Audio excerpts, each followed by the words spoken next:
Alright, bagong umaga, bagong pag-asa po sa lahat. Welcome po dito sa tahanan ng Yabore Music Records na kung saan nagiging tahanan ninyo araw-araw. Ayan, tama po ang inyong narinig, nagiging tahanan ninyo dahil mula Lunes hanggang Linggo ay talaga namang pinapapasok nyo po kami sa inyong mga tahanan para maghatid ng inspirasyon, motibasyon at pag-asa. Bit-bit syempre ang mga talento ng Yabore Music Records na talaga namang inaabangan ninyo araw-araw. Ayan, sa ating paglipad o sa aking paglipad ay isang komposisyon na talaga namang nagbigay sa atin ng inspirasyon mula sa tinig ng nag-iisang Sir Liam Pangilinan.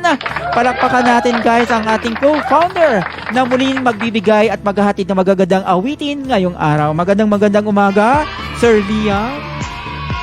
Magandang umaga, Sir Benz. Bagong umaga, bagong pag-asa na naman ang ihahatid namin sa inyo ngayong araw ng Sabado. Alam mo, Sir Benz, special itong araw na to dahil isa na namang tinig ang tutuparin ng Yabore Music Records. Kaya naman, dyan lamang po kayo guys dahil maya-maya lamang ay masasaksihan na natin kung sino nga ba itong personalidad na ito. Recording artist. Yan ang clue po sa inyo. Isa siya sa mga recording artist natin. Oo. Kaya naman guys, dyan lang kayo. Ako po si Liam Pangilinan. Welcome dito sa paborito niyong programa, ang Yabore Music Records presents Lovely Mabel The Grand Launching!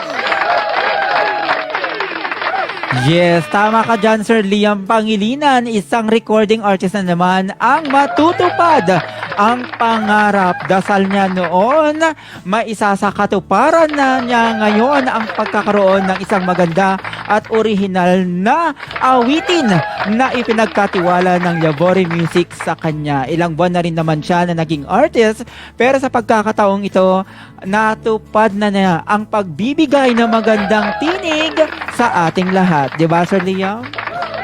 Tama ka din, Sir Benz. At syempre kasabay ng pagtupad ng kanyang mga pangarap ay talaga namang kaakibat ang ating mga sound engineers at syempre ang ating composer na talaga namang patuloy na gumagawa ng magagandang mga komposisyon para